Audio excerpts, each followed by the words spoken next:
Yeah, man. I'm really glad you guys liked it because Yeah.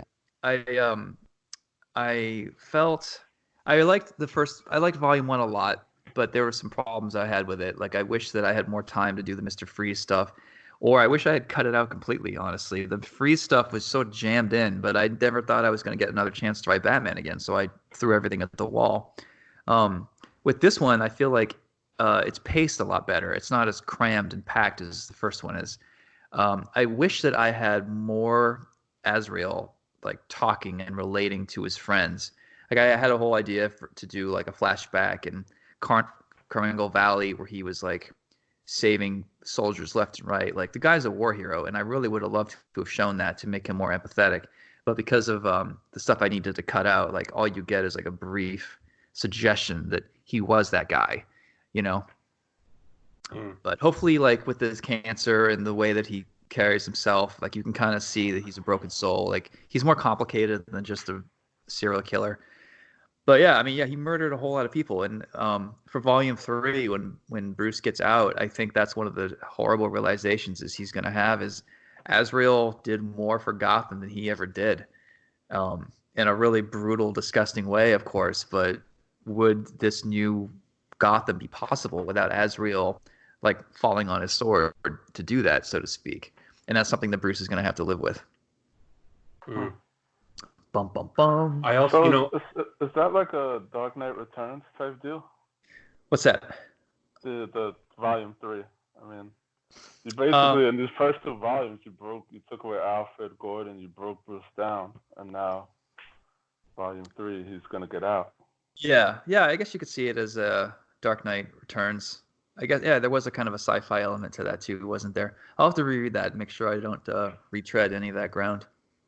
some crazy stuff though that I mean, it's a really cool concept of. I mean, 10 years in jail is no joke, especially when you're Bruce Wayne and there's probably people in there who fucking hate you, you know? Yeah. Oh yeah, I had a scene where like there's a massive brawl in the cafeteria, people beating the shit out of each other, and suddenly everything stops as Bruce Wayne appears with his like tray of food, and he slowly walks all alone through these people covered in blood, and they just like let him walk through without disturbing him. He sits down alone by himself, and then the brawl continues. Nice. Like That's they're so awesome. terrified of him, or he's helping put down prison riots, or Yeah. saving Jason Todd, or I'm not really sure yet. Yeah. It's cool. It's still kind of in the idea phase. Can we talk about the '89 Batmobile turning into a boat? Because that's the Fuck, real man. reason. Oh, that That's was the real reason I drew this series. When I saw the button, like there was a Yeah. panel where he's in the car and he presses the button to shoot the wire at Azrael. And it says boop. I like that. It says boop, like you boop your dog on the nose. Yeah. But one of the buttons said boat. Boat. Are we gonna see a boat? And then we Right. saw a boat. Oh yeah.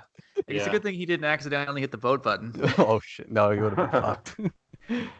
But I yeah. love the right before that, or is it before, or is it no? It's after. It's already a boat when he's fighting Azrael in the suit and he traps his helmet on it by saying shields.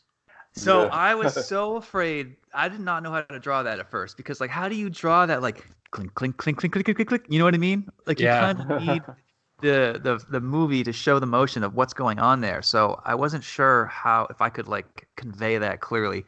And there's a lot of my readers who have not seen Batman '89, so they figured Bruce has some kind of he tricked them somehow, but they don't actually get that nostalgia that we get. No, it's I heard the voice. I heard Keaton's voice, and I heard the shields come up as it was in the panel. Yeah, same When, thing. Yeah, because I grew up watching that movie over and over again. I heard the sounds of the shields going up as I read that panel. There was a toy. You remember Mask back from the '80s? Yeah. Yep. There was a toy that was the Corvette. It was black, and you hit a button, and the front of the hood flipped over, just like Yes. the Batman did. And the wheels came up, and it was like one of my favorite toys that I owned as a kid. I'm kind of hoping that they re-release a Batman '89 car with a boat feature, because if you flip the hood over, it does have like a very convenient boat shape to it, very True. naturally.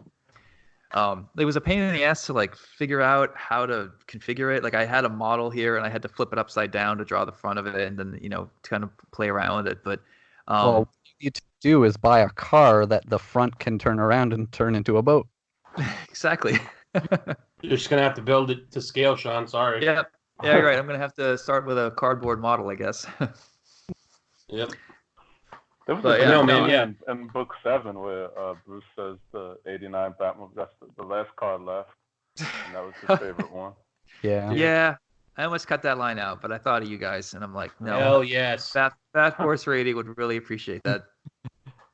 Yeah, And- I know that you're not selling the art just yet because of all the shit that just hit the fan, right? Yeah. Yeah, I mean, are you- if anyone's interested, we can, you can contact my dealer, but it just seems like the wrong time to put really crazy price artwork on the market right now, well, it's really nice of you to think of other people, but I don't give a fuck. I'll contact Jeff. So I'll be sending messages to Jeff. Go quick. Another We have thing. we have a buyer from France who might buy the whole thing. So if you do Well, that, you might want to. How do you say "fuck off" in France? In French? I think they understand that in English. Fuck off. Yeah. Why don't you eat some corn? Corn is for the chickens. Another thing that you've done in light of the current situation is I know that you're planning to delay the Indiegogo for a while for your creator-owned book as well. Yeah, whatever I draw is probably going to end up being published in Image. It's probably going to go to my French publisher. I mean, it's sort of inevitable. So what I wanted to try to do was do that in reverse. So normally I do Image first, and then I lose a piece to France, and then we do like a trophy case edition or whatever. So I thought, well, why don't I just skip to the end, do a special edition for my backers, and then I'll go to France and deplete the European market, and then I'll go to Image. It's kind of my thinking was sort of do this all in reverse and make money on the same thing 3 times. Now I'm not going to ask for a lot for the book, probably just printing costs, because it just doesn't look good when someone like me is like, I need $500,000 to make this book happen, So when the coronavirus started happening, I was like, oh shit, am I going to have to delay this? Like, is it a bad look to be asking for money right now? Like, even if I only ask for $1 and I end up getting 500,000, that's just Twitter's going to be on fire again. And then Moneybags Murphy. So I talked to Jimmy Palmiotti and a couple other people, and I was like, maybe this is the perfect time to kickstart. Maybe people are at home right now and they'd love to get involved in something like this. And, they're saving money. Like right now, people thought they would be spending money on comics and conventions, but all that money is just sitting there. But then again, they're not able to buy toilet paper. So I kind of did some math back and forth, and I decided I'll just wait until most of it's freaking done anyway, and I'll have a hell of a piece to show when it comes time to run the Indiegogo. That's kind of the plan for now. I mean, hopefully the virus stuff ends sooner than later. You're a good man for thinking of other people. Oh, come on. Not really. Give me a break. Twitter will have you think otherwise, though. Yeah. Oh, Twitter. It was fun for a while. There was a time when Twitter made a lot of sense, when your readers could really get to know you and you could find funny, clever ways to write these quips and, push the boundaries a little bit, make a off-color joke a little bit every now and then, and people would mostly give you the benefit of the doubt. But I don't know, at this point, it's just like hunting season on Sean Murphy, and I just decided I don't think I need this anymore. So it was I almost deleted my account, but then I feel like then they would have won. And my wife was like, well, listen, you've got 65,000 followers, you spent years building this thing, you don't want to just throw it away. So what I do now is I've handed over my account to Jeff, my assistant, and I'm locked out of it. I don't have the password, nothing. So I can't even check Twitter anymore, which is great because I've gotten a lot of my life back, actually. It's good. But yeah, I mean, even when I step in and like where I was at the airport the other day or a few weeks ago, and I asked Jeff for the password and I logged in, I answered questions. Even then I managed to answer something the wrong way and get people all pissed off. And I got on a plane and I landed and I checked my account again and like shit was blowing up. And I'm like, you know what? I'm just not good at communicating on this forum anymore. Yeah. You can't really fuck up too much on Instagram. Yeah, I love it. Instagram's great, man. It's mostly positive. Post a picture, leave a caption, and set it and forget it. Yep. I mean, I did that, and I did a I forget what it's called, like those quick little movies at the top that go away in 24 hours. Live or Yeah. a story. I did one of those, and I answered a bunch of questions, and people were screenshotting it and putting it on Twitter, and I saw people fighting about it on Twitter. Oh, God. Can't avoid Twitter's it. watching everywhere. Jesus. Yeah, there's like always someone under a rock just waiting for you to trip up, right? Yeah. Yeah, I don't know, man. I mean, I remember Brian Edward Hill was really, really good at Twitter, and he and I would chat a lot and compare notes because we both would try to sort of be more open to both sides if we could. Yeah, I don't know how he's doing it anymore, but I just found it to be a losing battle. He is like, I don't know how he has the time or how he does it, but that guy puts so much, like, he really spends time interacting with people. And I mean, if you have the time and ability to do it, like, I mean, I think you have to set aside time to be that interactive. But I mean, every time I ever see a post of his where he posts something, it's like fucking 45 comments within like 2 minutes, you know? Right. And it's like he's doing it the right way, and he's making it work the way he makes it work. So Yeah, we love and him he too, man. says We've like had him on. inspirational things, and and if you've ever heard Brian speak, you know how smooth he sounds. So when I read his tweets, like I read them in his voice. Right. Dude, he's got the craziest Obama impression. Oh, that was so good. I've never heard him speak, but I can imagine, man. No, I admire what he does. Yeah. I should pay him to do my tweets for me. Yeah, you should. Market for that. Honestly, if DC hired an employee and they said, this employee will handle your Twitter for you, and you can tell the employee what kinds of stuff you want to say, but mostly we'll handle your, publicity stuff and blah, blah, blah, blah, blah. I would totally be on board with that. I'm like, great, fucking take it, whatever. Like, just sign me up. and sign me up for the person that'll do impressions of me on podcasts. Yeah. Absolutely. Well, we covered the closure of White Knight, Curse of the White Knight. We covered some of what people can expect in the future, your Indiegogo, what's coming up in Catwoman with Blake Northcott and Kian Tormey. Any other thoughts you want to leave with people?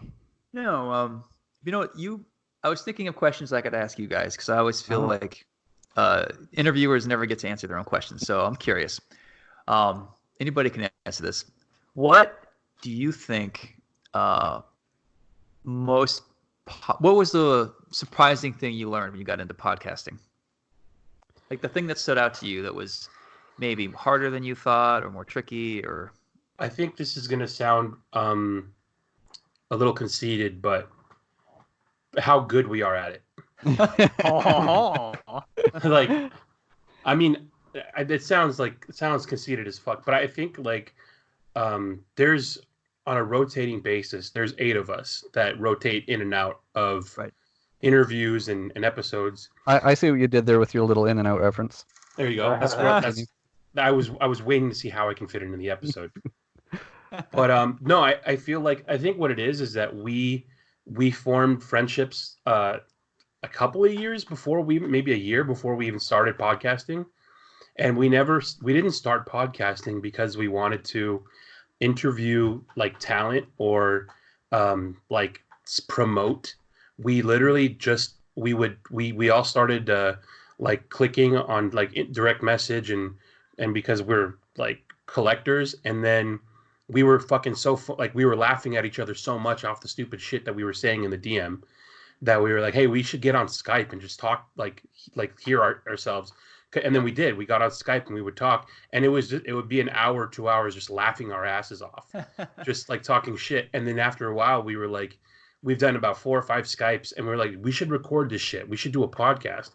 It took a while. It probably took about after we started talking to each other on Skype, it took us maybe, I don't know, at least like 4 to 5, maybe 6 months before we started recording them. And then we would record ourselves, but we like would never put it out. We had like, there's probably 4 or 5 episodes that are just like lost episodes that we never put out. And then we finally decided to get serious and like have like somewhat of a format. Right. And then even then it was just like, we talked about what we liked. We laughed a lot. And then just by chance, we started getting this big audience that were actually listening, and we were like, hey, maybe we should try to like talk to people. Maybe we should interview people. And so Robin got really serious about that as far as seeking out and making connections with possible guests. We kind of fell ass backwards into the first couple, and then once I like to say that we Mr. Magooed our way through all of this. Yeah, like shit just fell into place.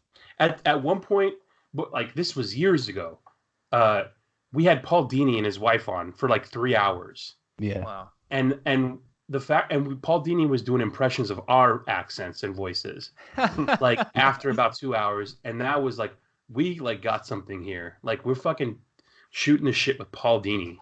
Yeah. So That's yeah, great. I mean I think that's at least what I think is like, it's not fun unless it's coming from a place that you don't do it because you have to or you need to. We're doing it because it's fun, you know. One thing that surprised me is that we're not the only ones who have technical difficulties issues. I love hearing that other people do too. Like, I remember Scott had started doing his. Scott Snyder was doing his YouTube videos. Like, Scott's always been amazing to us too. And I think you were Scott's first guest. And Scott told me that you guys recorded that 3 times. At least. Because it wasn't recording the audio. Yeah. Dude, we did this. That happened. The exact same thing happened to us once. I think we were reviewing like 4 or 5 comics, and we literally did it 3 times in a row. Yeah. Oh, and then we had. I think we've done 2 episodes that Gramps was recording, and he had an issue that he couldn't detect with his microphone. His system wasn't picking up his microphone, so we would have like a full recorded, hour and a half, 2-hour episode that didn't have anything he said. So he would spend the next week going through the episode and remembering what he might have been saying during this period of silence, re-recording it, and then splicing it into that That part. is some serial killer shit right there. He did ADR in his own podcast. Yeah. And it wasn't like he was just kind of commenting. Like, he was the fucking host of those episodes. Oh, wow. So he had to like remember all these pointed questions. All right. Yeah. It's, it's tricky too, because I think the trick is learning not to talk. Because some of you will sit there and just listen to me or to Robin speak for 15 minutes without getting to say anything. And we're not ego driven in that we need to hear our own voices and express our opinions. Like, we're happy to. This is basically a band. You have the guitarist, you have the drummer, and everyone has their place. And sometimes the band doesn't need you, and you just sit it out. And I think there's like a natural instinct that you guys have for that. And you're not trying to talk all over each other, I'm the guy doing coke off stage. That's totally me. I hate jumping in. Yeah. Sorry, go ahead. No, yeah, go ahead. What is a Batman book that you would love to see that has never happened? Maybe one that you've heard about or an idea that was floating around and you were excited, but it just never materialized. Oh, man. Okay, well. The first thing that I can't say who this was that was going to work on this. Scott Snyder, go ahead. No, I actually wasn't. But there was, I can say this much, there was a Black Label book that Liber Mayo wanted to do with a very cool name that, as of yet at least, hasn't been able to happen. But I'm really hoping that we could see that happen, because that would be something really special. Yeah, I don't think Dick Batman's going to happen, as much as I'd love to see that. Nice average size penis Batman, maybe. It's about Dick Grayson, you guys, not about penises. Right. What about the other 2 guys here? Something that it's happened before. I got the inspiration from making it sound like it's my fucking idea. So Darren Aronofsky wrote the script for that Noah movie that Russell Crowe starred in as Noah. Oh, right. And so obviously, with writing, even with comics and even with movie scripts, like, there's multiple drafts, or you have ideas to begin with, and then it ends probably something close to what you started with. Mm-hmm. But he took his original, I think it was one of the final drafts that didn't have it, that had more in it, right, and he turned that into a graphic novel. And so I saw the movie, but I read the graphic novel before I saw the movie, and the graphic novel was fucking awesome. Right. So I think like maybe like movie ideas that never come to fruition. I would love to see. Have you ever like seen the art that Aronofsky was supposed to do for like a year one like type movie? No. So him and Frank Miller were gonna write year one, and but they took liberties. It wasn't like Frank Miller's year one, even though he was involved with writing it. Like Alfred was gonna be a mechanic, and Batman Like was that. huh? I like that. Yeah. Yeah, so Alfred was a mechanic that like Batman like befriend like at one point like Batman is like after the death of his parents he like becomes like a drug addict and then he gets clean and then he like stumbles into Alfred's garage and like Alfred cleans him up and then Oh, that's man. how he wanna- like becomes Batman. It's I wanna online, draw dude. that. Like you Yeah, can yeah. you can read that script. And so the thing is like I'm reading the script and looking at there's even artwork that he submitted with it and it was denied. But I'm like, fuck, man, if like, how many Batman scripts that never got turned into movies are there out there that could be amazing graphic novels? And the most Right. recent one that I would love, Zack Snyder, obviously, he did Batman vs Superman, then he did Justice League. They hacked the shit up. I mean, they took Justice League and they just chopped it up, man. Like they chopped it up, they reshot it.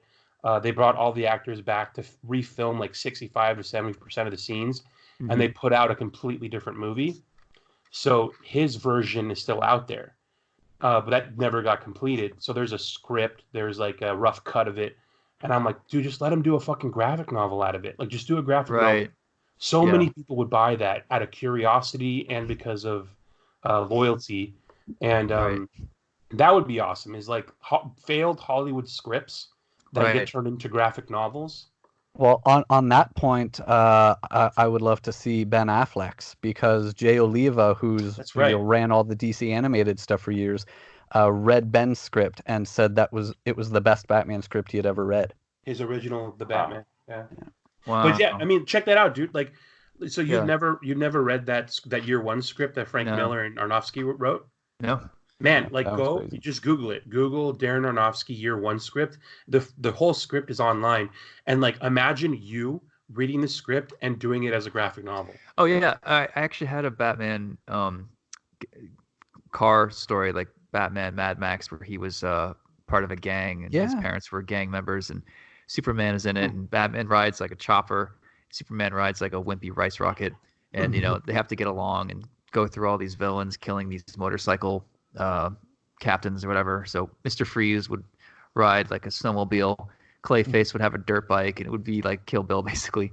But no, that sounds right up my alley. Absolutely. Yeah. Did you ever plot that out? That story? I did, and I pitched it. This is when I realized that it's going to be an uphill battle to be able to write Batman because people weren't taking me seriously. Even after Punk Rock Jesus, nobody came to me and said, "We think you should write Batman. Let's make it easy for you to come up with a script. Let's push it. Let's do this, that." Like, it was resistance the whole way, and it's not by design. It's just that you're an overworked, underpaid editor, swamped with work. Most artists who try to write don't do a good job, and the books don't sell. So when here I am, even with Punk Rock Jesus being a New York Times bestseller, they still didn't see it. I had to still like approach them and fight for it and agree to do other books I didn't want to do in order to get my own book. And yeah, I mean, it's just they're not wired that way. It's like an assembly line, and the artist skipping from one position to the other is just something that they have a hard time understanding.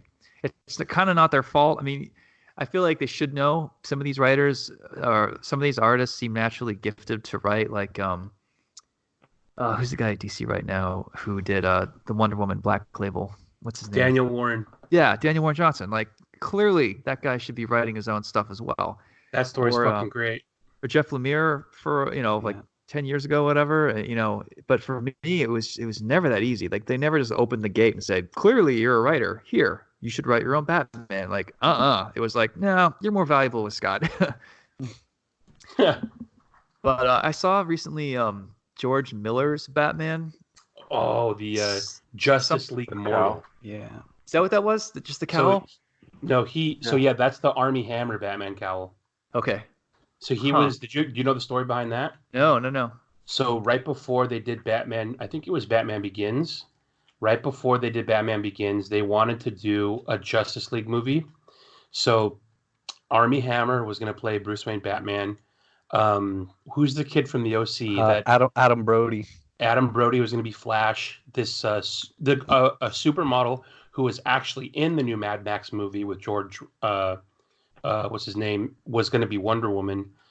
Superman was going to be played by a guy that ended up being in Shazam. Mm-hmm. And so they had the entire cast ready to go. They had location set in Australia. They had production already started. They had scripts written. They had they were sets in built. Australia. They were in Australia. They were days away. Yeah. Wow. Days away from filming.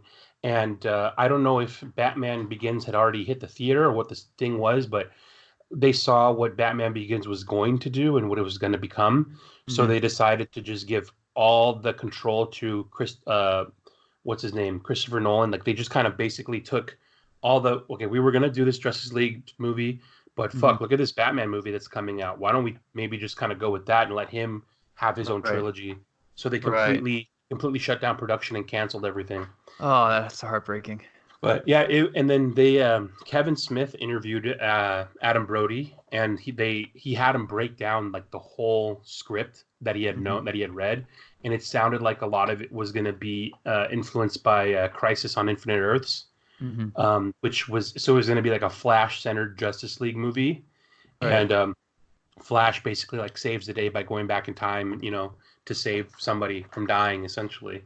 And the way that they were planning to visualize the Speed Force, like there was a scene where Flash has the discussion with Jon Stewart, Green Lantern, not the TV host, about what John asks him what it's like when he's tapping into the Speed Force, and he describes it as a gallery of statues, and that's how they were going to show it. So like we wouldn't, it sounds like it wasn't going to be the blur that we're used to seeing in movies. It was going to be, we see him moving through a gallery of statues. Right. Just like a guy jogging and everything's paused. Yeah. Right. Huh. That's cool. Cheaper to do than the others. Other shit. Wow. That's crazy. Yeah, but I mean even if that stuff was there, like, would it have made it to the film though? Like, who's to say that the suits wouldn't have come in and wrecked it or changed it? Like, no, we need some electricity here. Can't you blur his feet a little bit? One cool thing was, where are you, Rob Liefeld? Gonna blur the feet? One of the cool things was that there was going to be something catastrophic that happens in the movie, because the early part of the movie, Armie Hammer was going to be like a normal looking Batman, but in the second half of the movie he was going to have the exo suit thing that Bruce wears in Kingdom Come. Wow. So that's cool. Yeah, I need to going a lot get of the Kingdom places. Come in there. That'd be huge. Hey, I'm curious. This is the Snyder Cut. I've never really understood what this was and what the outrage was, and I see it online a lot, and people are tagging me like, "Don't you think they should release the Snyder Cut?" Like, I have some kind of say over that. What the hell is that? And let me roll my types of people sleeves up here. Like, give me the abridged version. It seems like a lot of the people that want the Snyder Cut are like Snyder apologists or defenders. They're something. Cultists. Well, so here's the thing. There's a very hardcore Zack Snyder fan base that they're the type of guys that only watch Zack Snyder movies. They only care about his version of those characters. They don't want to see any other version of Batman because Zack Snyder is God, right? Okay. There's us who, yeah, man, we'd love to see what he does. We'd love to see what kind of things he was supposed to create. But at the same time, like, I'm not going to fucking stop reading comics. I'm not going to stop watching other Batman movies. You know what I mean? Right. So there's this crazy, like, cultist kind of group on Twitter specifically that are probably tagging you in a bunch of shit. Yeah. The reason they're all upset is because he did Batman vs. Superman. Once he did Batman vs. Superman, he was commissioned by DC as directors are. Okay, we're going to do a sequel. What's your vision? He gave them a rundown of his vision of what he wanted to do. They approved it. So he did Batman vs. Superman. Batman vs. Superman wasn't really didn't go over too well with critics. It definitely divided fans, whether they liked it or not. The box office, they made a shit ton of money. It made over $800 million, you know? So it Okay. made money. Almost $1 billion. So DC decided to continue on. Like, all right, well, we made almost $1 billion. I know this is splitting the room in half, but fuck it, we need money, right? At the Right. time, like you said, the DC suits were working against the clock because they knew that there may be a change of power, and they were probably going to get, if they do get fired, if they didn't complete that movie in a specific amount of time, they wouldn't get their Christmas bonuses for putting out a product that made a bunch of money at the box office. So what ended up happening is, tragically, in the middle of it all, Zack Snyder, he completes like a rough cut of the movie. He films everything he wants to film.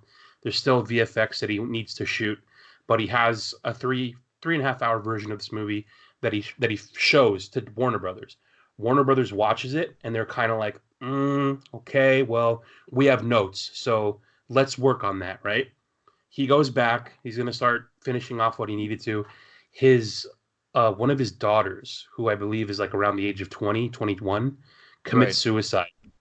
Right. So his daughter commits suicide tragically. At first, he was going to try to just kind of like work through it by using this gig as a way to kind of like pretty much like distract himself from this fucking horrific event.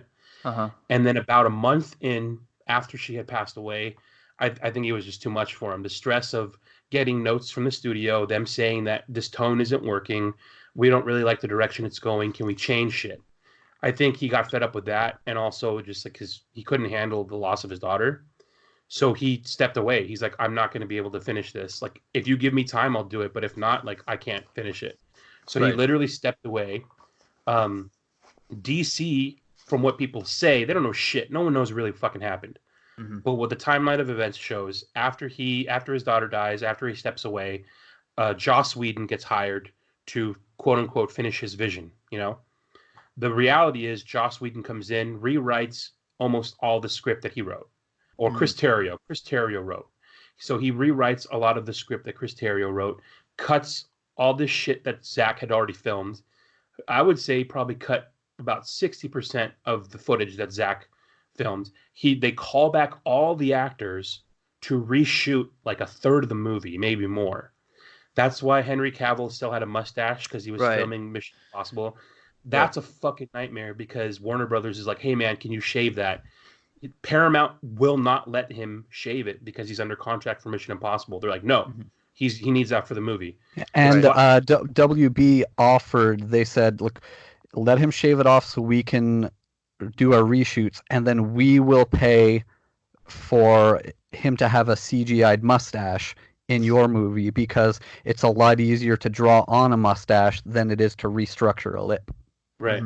They said no. I don't know. It's Paramount. They don't want to see Warner Brothers make a bigger hit than they do.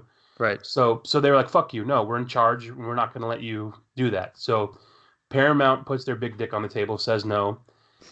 So then Warner Brothers just goes ahead, reshoots all the Superman stuff with his mustache. They completely changed that arc. He had a different arc from what Zack Snyder says. They changed a lot of the shit. They added in a bunch of shit, and then they put out the movie. The movie comes out, and the tone is just way off. The tone from Batman vs Superman, which was really dark and gritty, compared to Justice League, which is like puffed up and silly and funny and bright. Avengers. They brought in Joss to Avengers to the extent that he reused a gag from Avengers.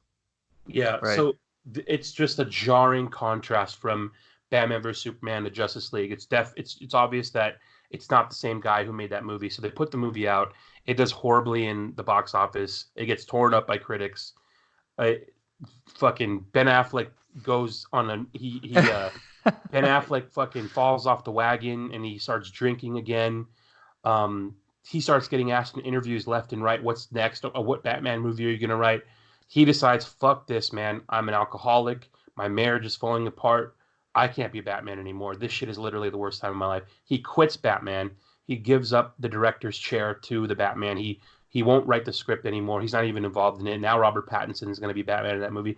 So all this shit starts coming out in the media because Zack Snyder hosted this panel that he was trying to raise money for his old alma mater film school. And he hosted a Q&A. And at the Q&A, people were asking all sorts of questions about it. And he was answering very candidly. people found out how much of a difference the two movies were, and now there's this online campaign for people to want to see it now. They want the Justice League, or they want the Zack Snyder version of Justice League to come out, which is gonna take Warner Brothers, number one, to admit that what they did was not what they intended to begin with, and then number two, like, how the fuck do you release a movie that everyone says it's finished, but Zack Snyder himself says there's still VFX that he has to add on, so who knows how much money that's going to cost? Huh? It's just crazy, man. Like, imagine you did White Knight, and then you're writing Curse, and you finish writing Curse, and you hand in, the main plot and all your sketches or whatever, and then you say, you know what, I can't finish it. I got to step back, and then DC decides to have somebody else come in and write it, and then use and like kind of do your art, kind of like they kind of like do a version of your artwork, right? And they put that out as Curse, and then we read it and we're like, what the fuck? Like, right. Jean-Paul Valley was not supposed to have a man bun. Like, why is Jean-Paul Valley like, right. why is he smiling? Why is he like making jokes? Plus, Zach has been putting out pictures from his cut. And then he's got the actors behind him on top of everything. He's been fanning the flames of it because, he started his own social media app called Vero, and he's on there, and he releases all these behind the scenes shots of stills from his version, and so he keeps showing all these unseen photographs of characters and scenes that aren't in the theatrical version, so it just eggs on this it just eggs on the Twitter sphere to wanting it more and more. So man, it's great. The current rumor now is that the Snyder Cut is going to be completed and it's going to go to HBO Max, where there is also that rumor going around about WB wanting to adapt White Knight. Oh, have you seen that? You saw that? You I tweeted did, it. yeah. So just to give you a heads up, the website that you retweeted, it's called the We Got This Covered. Yeah. They're a bullshit site. I figured. So they make up rumors, but I like that one. Yeah, no, Yeah, I mean, I haven't heard anything about that. I thought it was interesting to get people talking. Maybe, hey, you want to put Matt Damon as Joker? That's unusual, but fine, I don't care. No, I know they're probably bullshit. But to be honest, like, if they're making movies, like, that's the thing too, is it's such a weird time for these movies because they just made Joker, which made $1 billion. Yeah. And Joker's not supposed to be tied to anything. It's supposed to be a one shot. So like, what do you do with that now? It just made $1 billion fucking dollars. Like, you can't just, if you're Warner Brothers and you want to make money, do you leave that alone? Like, so if they, because you're right, because I hear what you're saying. If they came to me and they said, you want to do a White Knight movie, and let's say I had the power to hire who I wanted, I'd say, I love Joaquin Phoenix, but I need a Joker that's like been established for a while. I don't think Joaquin Phoenix as White Knight makes sense because he just became the Joker. You don't want him to be, I mean, there isn't a history there. So I'd say if you're going to cast someone, cast Jared Leto and do like a alternate, I don't know, like it's tethered to that reality somehow. And you have Margot Robbie in it as the new Harley, and then you get someone else to be the old Harley. I think I said like Elizabeth Banks at one point. And have it be, I don't know.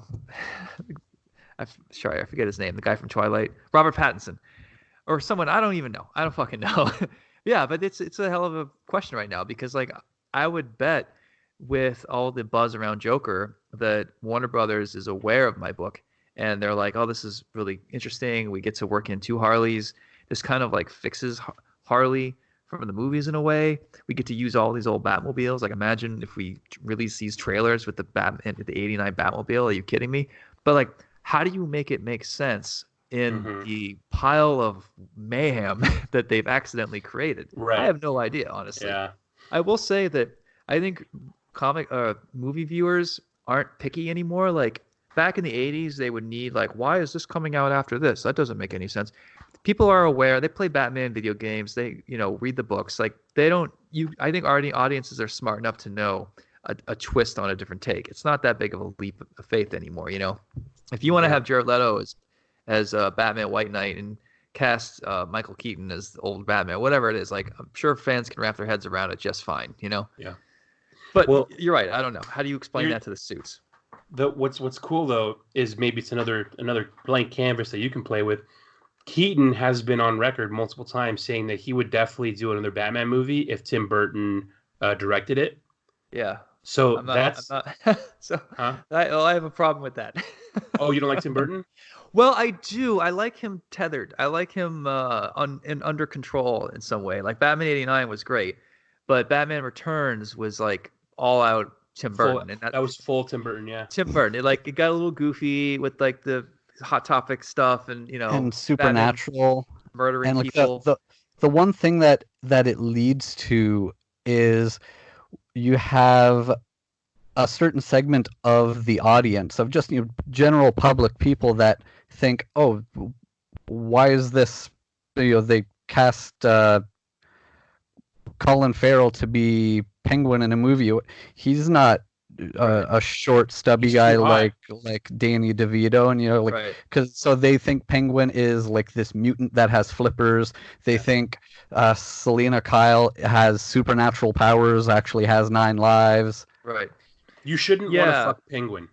I like Tim Burton's vision. He wants to do art movies. I get it, but I think '89 works so well because they had a leash on him to some degree, and someone had to come in and be like, "No, Tim Burton, no." Well, Bob Kane was on set when he was making that, and I don't know who it was, but someone said that they were Tim Burton had The Dark Knight Returns with him while he was filming.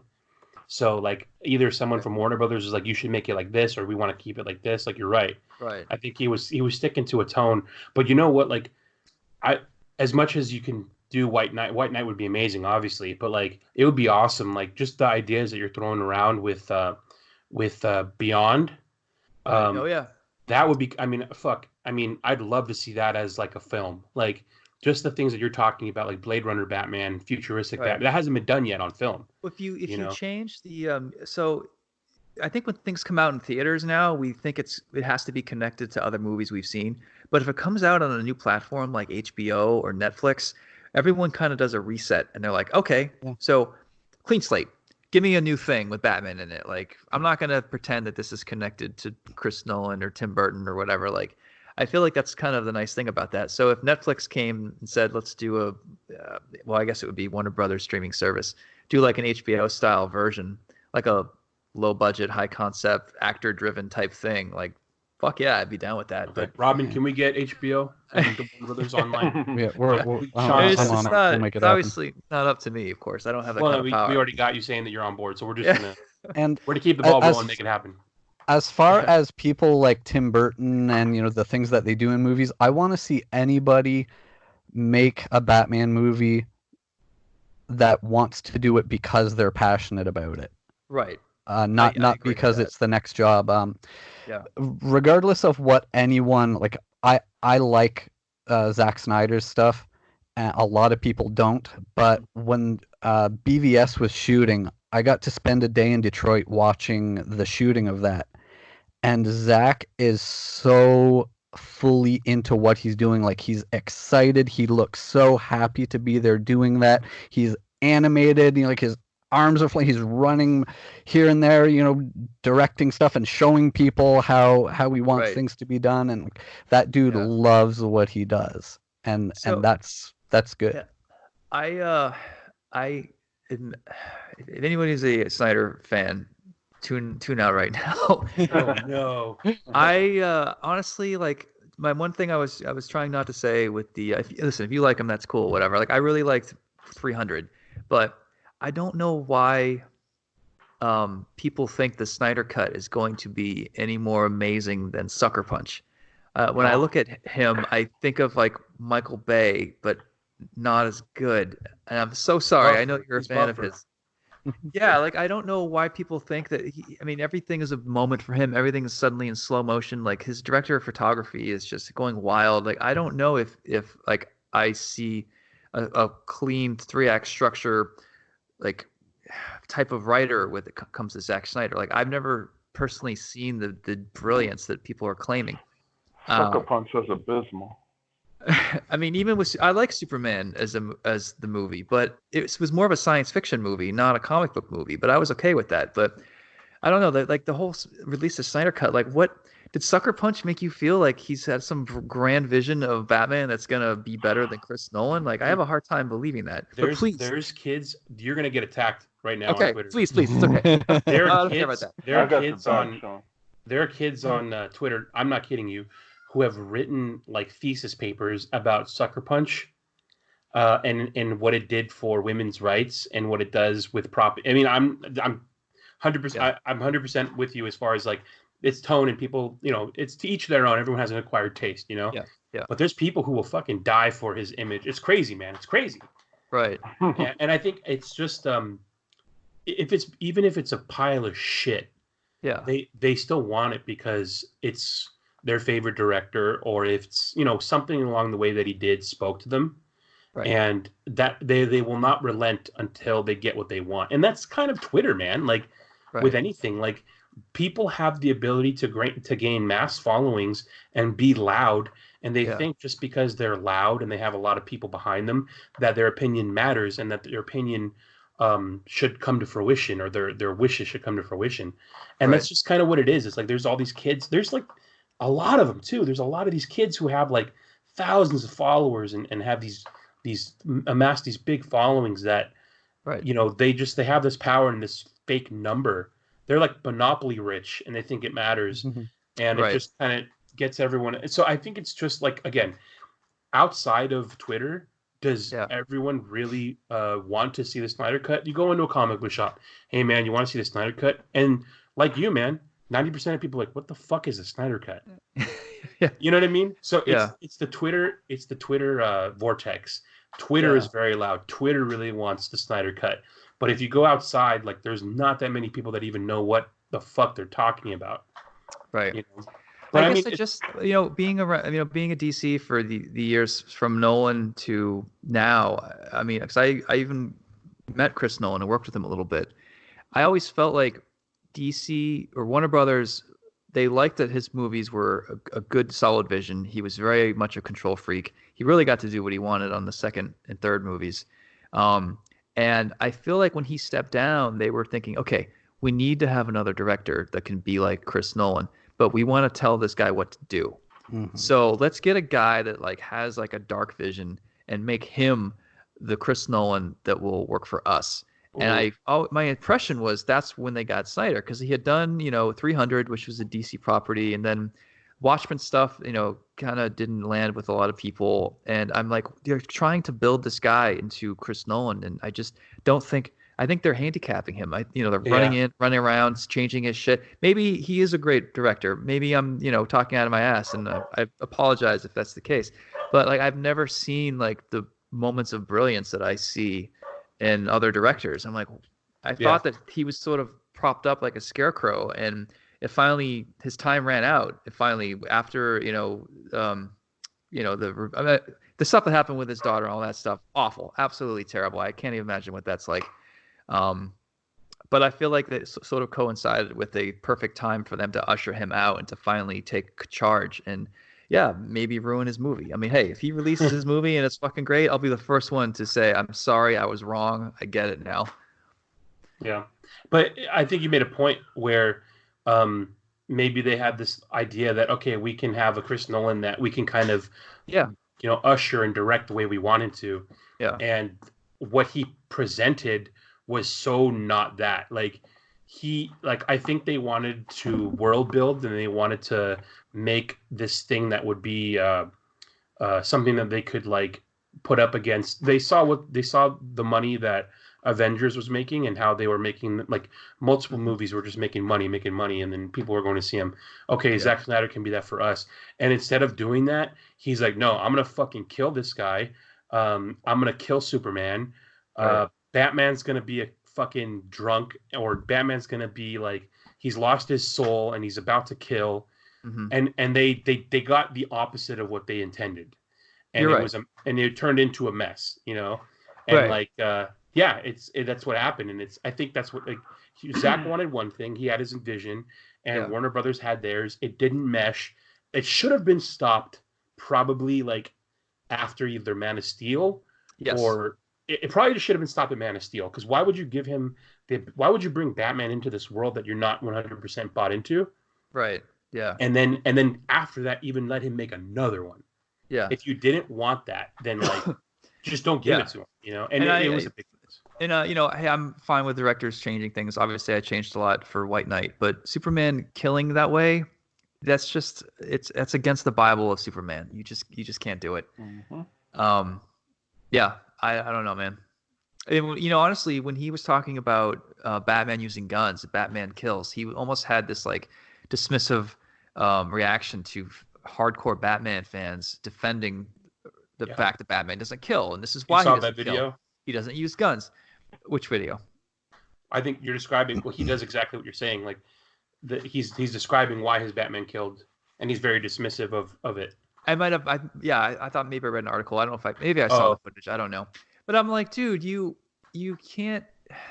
Like, there's 10 things about Batman that just have to be in every movie. His parents, probably one of them has to go at least. He can't use guns. He can't kill. He has to be. I mean, he has to have a Batmobile. Like, you could change a lot of the other things, but you can't change these 10 things.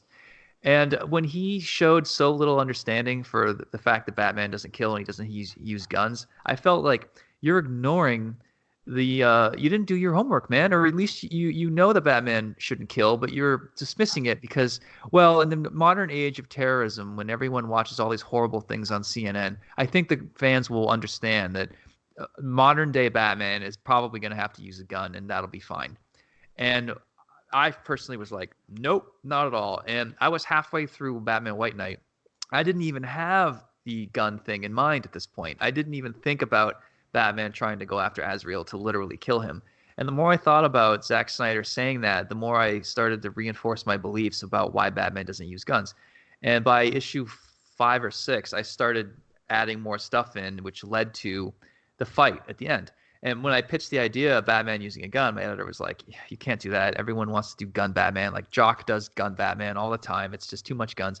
And I said, I know, but I want to do it to show why Batman doesn't need guns. In a way, it was kind of like my answer to the Zack Snyders of the world. I thought, well, Batman in my book has been pushed so far. His family is not what he thought it was. His fortune isn't his. Everyone knows. I mean, he is like backed up against the wall like never before. And in a split second of anger, he loses this shit and cuts Azrael's throat. And luckily, he does the right thing and saves his life at the end because he's Batman and Batman doesn't kill. Like, that's why I could justify using the guns and the violence and all that stuff. But it was done for like a specific story reason. Whereas Zack Snyder's like, oh, is that the new Batmobile? Oh, dude, you know what it should have in the front?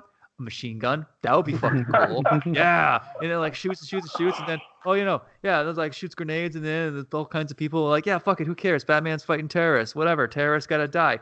I feel like, yeah, I bet he's enthusiastic on set, but it doesn't mean he's doing his homework correctly.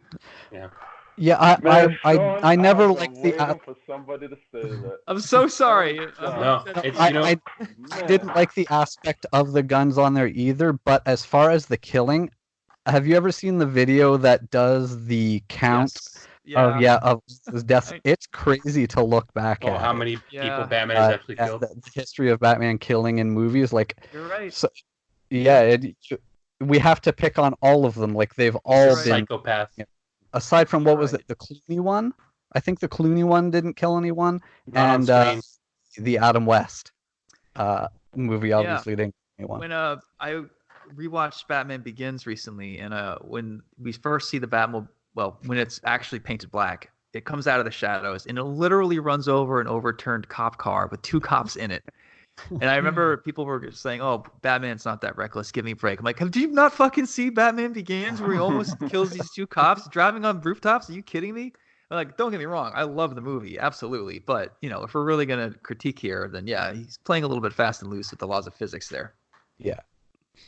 Well, Sean, it's been great. Yeah, sorry it goes on for so long, guys. No. We're actually done. I don't want to hear this anymore. Oh, that's what's going on. Kidding. Go ahead, Grumps. Yeah, no, I just wanted to ask Sean, have you seen the McFarlane toys, and what do you think about them? That's right. I do. Yeah, I got some photos a while back from Todd. He was trying to get me to draw some Spawn, He wanted me to draw Spawn, then he wanted me to write and draw Spawn, and I was like, I'd love to. I'm under contract, and talk about like a childhood Sean's dream come true, right? And he started talking about these toys, and I thought he was bullshitting me because I'm like, I bet he's like making me feel like if I don't say yes to draw Spawn, he won't do toys of mine. Like I thought he was sort of dangling that carrot, because Todd's good at business, and I wouldn't fault him if that was his spin. But then he starts sending me photos. I was like, oh, okay, I'm just He's way actually off. doing it. Yeah, and they look great, and they have the Jack Napier with a changeable mask, which is cool. I love the Azrael.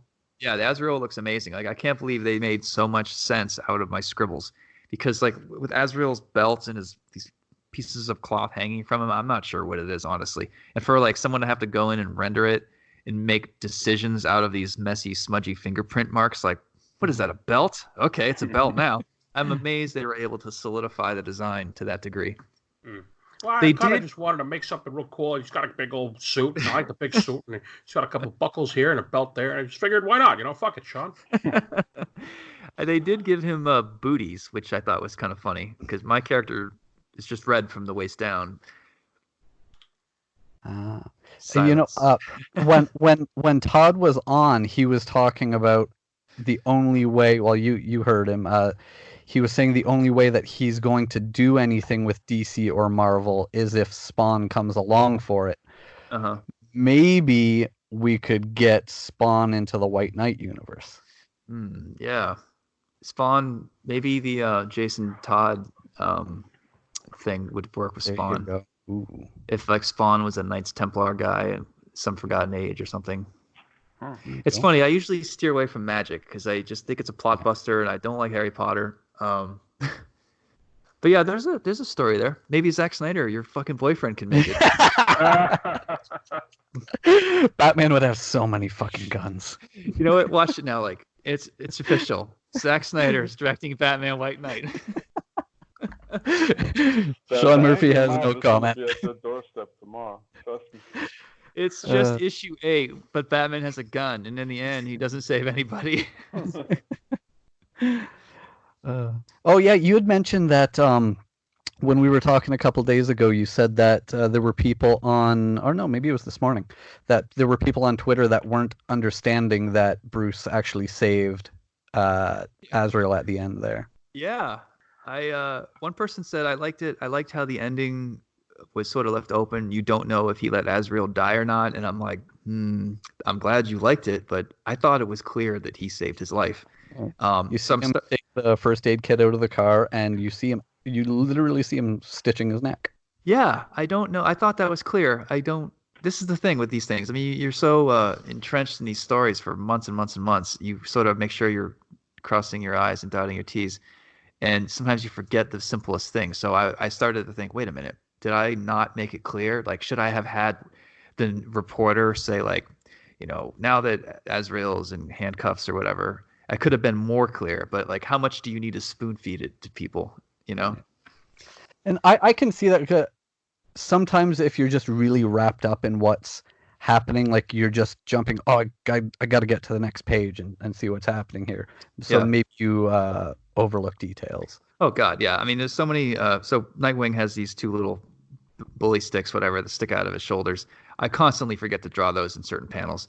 Some things on Batman, his belt is slightly different each time, and you think you're keeping track of everything, but it's this. Sometimes the dumbest shit gets through.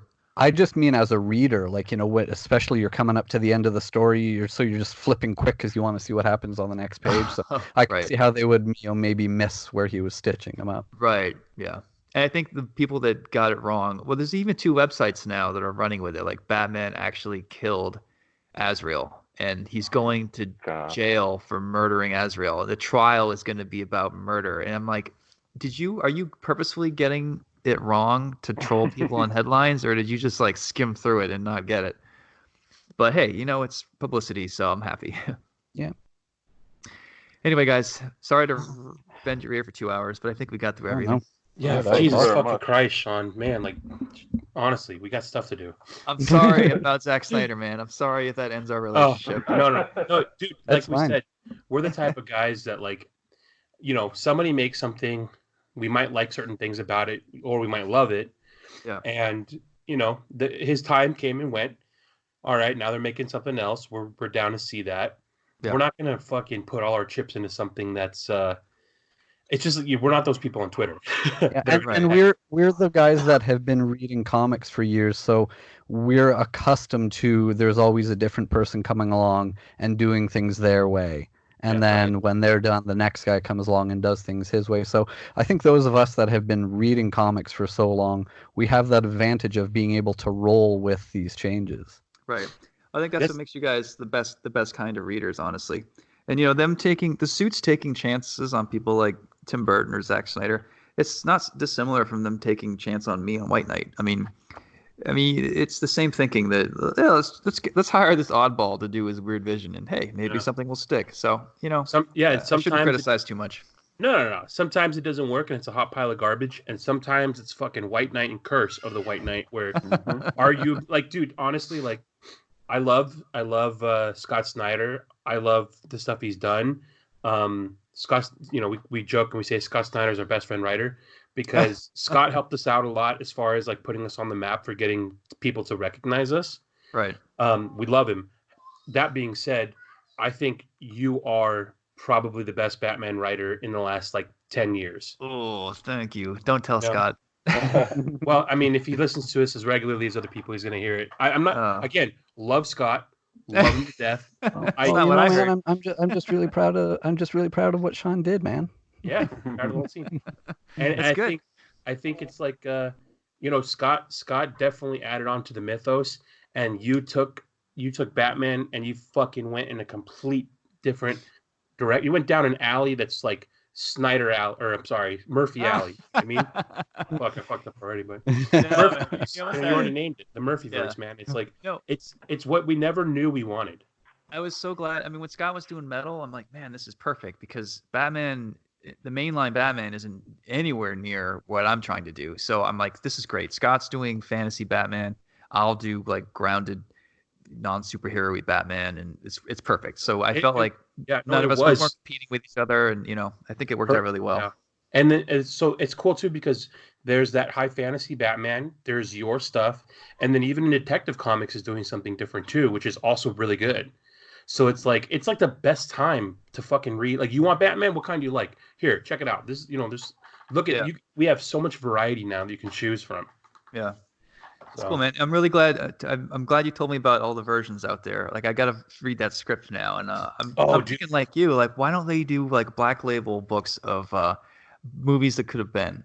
There's got to be some sort of red tape behind like buying. Like, I guess the studio owns the script rights, and so the movie studios are specifically the ones who are in charge of what gets to happen to it. Maybe, but I think you're right.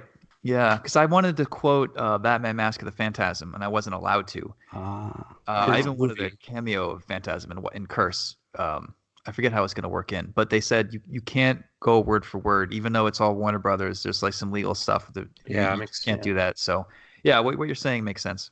But dude, like, read the Aronofsky's. I think he wrote it with Frank Miller. Frank Miller, Darren Aronofsky, Year One, and it's out there, dude. It's out there. Yeah, cool. I like it. Sounds good already, man. All right, guys. Hey, stay positive. Don't worry. We'll get through this. Don't. I know every day is like a roller coaster, but I think halfway through summer we'll start to see the light at the end of the tunnel. Absolutely. And Curse is out there now. If you haven't read it, pick up the last issue. Sean's Catwoman is coming soon with Blake Northcott, and then more White Knight stuff. Yep, White Knight spin-off announcements. It's not an imprint, but there will be some spin-offs, and I'll tweet the shit out of that when it's time, or I'll have my assistant do it. There you go. Cool. Thanks again, guys. Man. Thank you. Have a good night. Take care. Later.